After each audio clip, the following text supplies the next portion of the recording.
आज बेटा विज्ञान में हम लोग पढ़ेंगे कार्य और ऊर्जा के बारे में। ठीक है, कार्य क्या होता है और ऊर्जा क्या होती है। लेकिन इसको समझने से पहले एक हम प्रयोग करेंगे।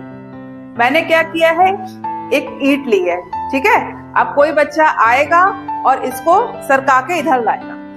आओ बेटा, पहले इधर आओ, अपना नाम बताओ आप।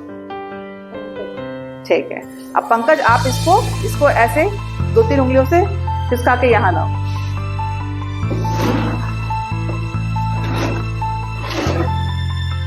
अब हमको ये बताओ, जो आपने पहले सिंगल ईंट खिसकाई थी उसमें बल अधिक लगा था कि जो 2 ईंटें आपने सरकाई हैं उसमें बल अधिक लगा? 2 ईंटों में क्या हुआ, बल अधिक लगा। ठीक है बैठो। ठीक है, तो यानी कि 2 ईंटों में क्या हो गया, बल अधिक लगा। तो इसी को आज हम समझेंगे कि एक्चुअली में हुआ क्या। ठीक है, तो पहले क्या है, हमारा लिखा है कार्य करने की क्षमता को ऊर्जा कहते हैं, है ना। यानी आप जो कार्य कर रहे हो, जैसे इसने भी कार्य किया पंकज ने, है ना, तो इसकी जो क्षमता थी इसे क्या कहेंगे, ऊर्जा। अब क्योंकि एक ईंट थी तो बल कम लगा, और जब 2 ईंट एक के ऊपर हमने एक और रख दी तो क्या हो गया, बल अधिक लगा। कार्य करने के लिए कुछ शर्तें होती हैं, मतलब वो दोनों अगर पूरी होंगी तो ही कार्य होगा। पहले क्या है, वस्तु पर बल का लगना। क्या किया था, हाथ से बल ही तो लगाया था, हाथ से बल लगाया, और वस्तु का बल के अनुदिश विस्थापन होना, यानी कि एक दिशा थी हमारी।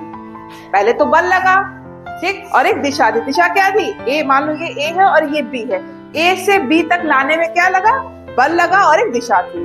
ठीक, तो अब हम इसको कैसे एक्सप्लेन कर सकते हैं, कार्य वस्तु पर लगाए गए बल की मात्रा और वस्तु द्वारा बल की दिशा। देखो, बल की मात्रा यानी कितना बल लगा, और बल की दिशा यानी कोई एक डायरेक्शन में चली गई पर निर्भर करता है।